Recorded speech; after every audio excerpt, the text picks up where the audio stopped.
안녕하세요. 아는 전도사 피비입니다. 여러분, 오늘은 창세기 27장과 28장을 함께 나눠보겠는데요. 지난번에 했던 25장도 함께 나눠보려고 합니다. 이번에는 이제 이삭이 지난 시간에 번제로 드려지고 또 새 부인을 맞았잖아요. 그리고 나서 낳은 두 아들 야곱과 에서.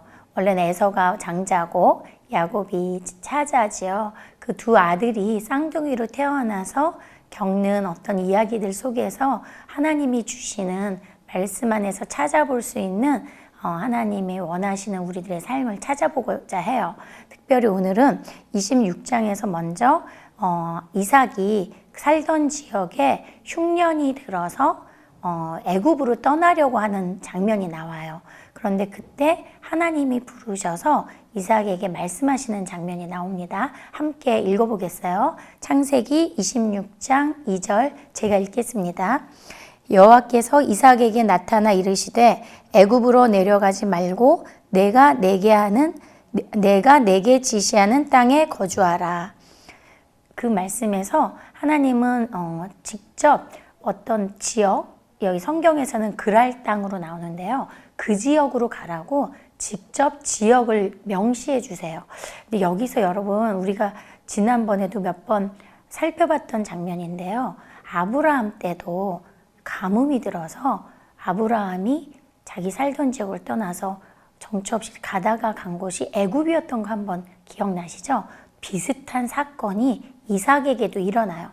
이제 그랄 땅으로 가서 지내게 되는데 흉년을 피해서 지내러 왔잖아요. 근데 그 그랄 땅에서 또 자기 아내 리브가를 누이 동생이라고 또 똑같이 거짓말을 하는 죄를 범게 되죠. 여기서 이제 몇 가지 저희가 살펴볼 것 중에 한 가지가 아버지를 닮아서 똑같은 거짓말을 하나? 이런 생각을 할 수도 있잖아요. 이게 무슨 유전자, 지인, 염색체 안에 거짓말이 있나? 이런 걸 생각할 수도 있는데 그런 건 아닌 것 같고요. 이제 한 가지는 우리 인간의 죄성이 다 비슷하다는 거예요. 믿음의 조상인 아브라함도 자기가 흉년이 들어서 애굽에 갔을 때 자기 아내 사라를 누이 동생이라고만 하고 부인이란 말 하지 않아서 바로로부터 이제 어떤 원망을 들었잖아요. 그런데 지금 이번에는 이삭도 비슷한 행동을 똑같이 저질러요.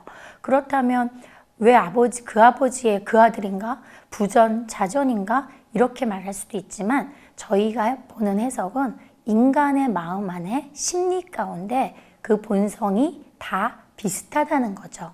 그래서 자기 자신이 살을 내니까 아내를 너무 예쁜 리브가가 또 다른 그랄 집사람들 눈에 마음에 들어서 아내 때문에 자기가 해침을 당하게 되는 게 두려우니까 자기 아내, 하나님이 그렇게 멋있게 짝지어준 아내잖아요.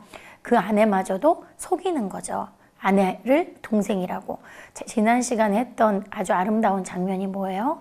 아브라함이 이제 나그네 인생을 살면서 그 지역에서 거부는 됐지만 그 100세에 얻은 아들을 믿음의 언약의 아들, 하나님이 이모저모로 약속을 실현해 주신 증표로 주신 그 아들, 정말 산 제사로 바치기까지 하려 했던 그 아들 하나님이 살려주시고 민족의 조상으로 다시 삼아주실 그 귀한 아들을 이제 며느리를 보는 과정에서 얻은 리브가잖아요. 그 리브가는 그냥 얻어졌나요? 저희가 살펴봤듯이 리브가를 얻기 전에 그 나그네 지치고 여행길에 지친 그 아브라함의 종이었던 엘리에셀로 추정되는 그 종이 그 많은 낙타, 10마리 가까운 낙타, 낙타들이 한 번에 10갤론, 100갤론, 100리터, 10갤론 가까이 먹는 낙타를 우물물로 다 길어줄 여인을 신부로 삼겠다고 했을 때 얻은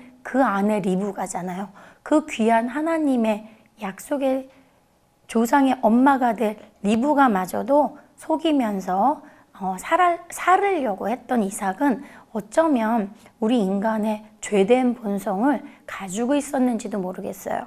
그래서 저희가 이 성경 모든 말씀이 하나님의 언약을 이뤄가는 약속의 말씀이라고 볼 때 아브라함과 이삭이 약속의 아들이라면 저희가 참 중요한 것은 그들이 자격이 있거나 괜찮은 사람이어서 하나님이 부르신 게 아니라는 게 전제죠.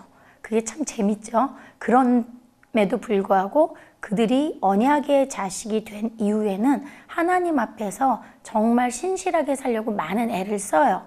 그렇지만 중간중간 이런 실수를 범하는 모습을 구약 성경은 정확하게 아주 솔직하게 드러내고 있습니다. 이 말뜻은 무엇을 해석할 수 있냐면 우리가 하나님을 만났고 믿음의 생활을 하지만 살아가는 동안 실수할 수도 있고 또 어떤 피치 못할 정말 아름답지 못한 곳에 있을 수도 있다는 거예요. 그러나 하나님은 끝까지 저희를 구원하시겠다는 언약을 지키시는 신실한 하나님이시기에 비록 이렇게 이삭처럼 아브라함처럼 실수를 하더라도 끝까지 언약을 지키시지요. 그러면서 또 우리는 믿음이 성장해 나가서 점점 성화되어지는 것으로 보시면 될 것 같아요. 그래서 일단 첫 번째 그 실수는 그렇게 얘기를 하고요.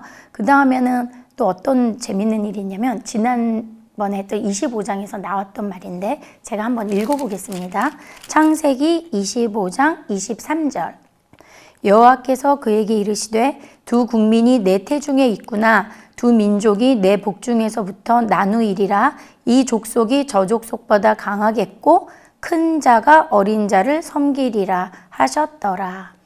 참 재미있는 하나님의 예언과도 같은 말씀인데요.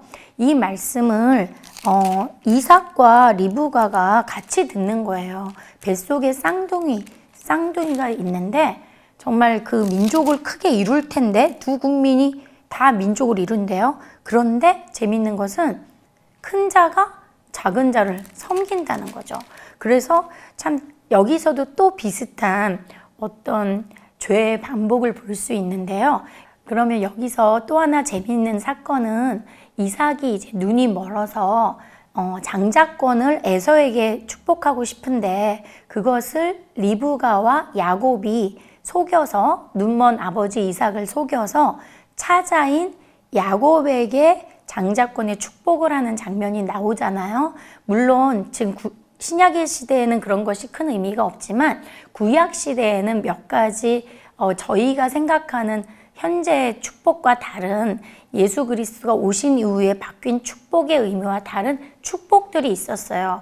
크게는 자손의 많음, 자손을 많이 낳는 것, 그다음에 건강하고 장수하는 것, 그리고 땅을 가지는 것, 물질적인 축복을 구약에서는 아주 귀한 축복의 기준으로 봤지요. 물론 예수 그리스도가 오신 이후에는 더 이상 그런 것이 축복이 아니라 예수 그리스도를 통해서 예수님과 함께 십자가에서 장사되고 함께 부활함으로써 하나님을 믿는 우리 성도들이 이웃을 사랑하며 서로 교회라는 공동체를 통해서 서로가 서로의 발을 씻기는 서로의 어려움을 돌아보는 귀한 축복으로 바뀌었지만 일단 그 전에 구약에서는 그런 장자권의 축복 이런 것들이 참 중요한 시기였어요. 그럼 그 시기 동안에 일어난 일인데 그 축복을 엄마랑 작은 아들이 바꿔치기 한 거죠. 그런데 아까 제가 처음에 잠시 전에 읽었던 성경 구절처럼 하나님은 이미 작은 자를 큰 자가 섬길 거라는 예언을 하셨지요. 그럼 그 예언이 사실은 이루어질 거예요. 그런데 여기서 보면 뭐가 문제냐면 하나님의 때를 기다리지 않고 엄마와 아들이 먼저 앞서서 행한 것이 어떻게 보면 문제라면 문제였죠. 그럼 이것도 또한 죄의 반복처럼 누구가 했던 것과 비슷한가요? 바로 그 시어머니였던 사라가 하나님의 약속, 사라의 몸을 통해서 아들을 주실 거라는 약속을 믿지 못한 게 아니라 기다리지 못하고 하갈을 아브라함을 통해서 이스마엘을 낳게 했던 사건과 참 많이 비슷해요. 우리 모두는 하나님의 약속을 믿고 이 땅에서 살아가는 신실한 성도라고 하지요. 그것이 믿음이고요. 보이지 않지만 그 때를 모르지만 우리가 믿음으로 산다는 것은 어떻게 보면 참 아이러니할 수도 있어요. 보이지 않으니까 무모할 수도 있고 막막할 수도 있는데 그때는 하나님이 정해주시는 거잖아요. 그런데 우리가 이 믿음의 조상이고 너무 훌륭한 어머니들의 대표인 사라, 리브가 우리가 얼마나 많은 이름의 세라, 레베카 많잖아요. 근데 그 이름의 주인공들조차도 하나님의 때를 기다리지 못하는 실수를 범했던 거죠.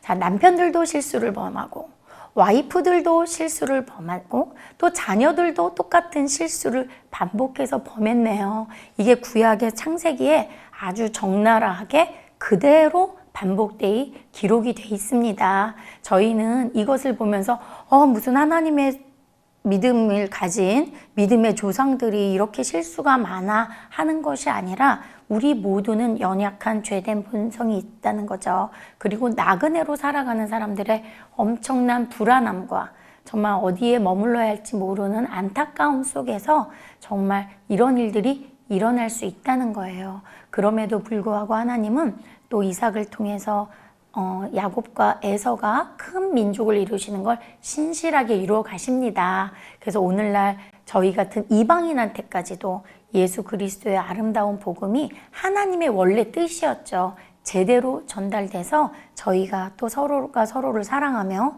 서로가 서로의 생명을 존중하며 서로의 정말 아픔을 보다듬는 아픔과 사랑을 정말 나누는 공감하는 멋진 이웃의 삶을 사는 것에 감사드립니다. 여러분 오늘도 저희 귀한 말씀 함께 나눴습니다. 서로가 서로를 사랑하며 서로가 서로를 돕고 위로하는 귀한 시간 되시기 바랍니다. 감사합니다.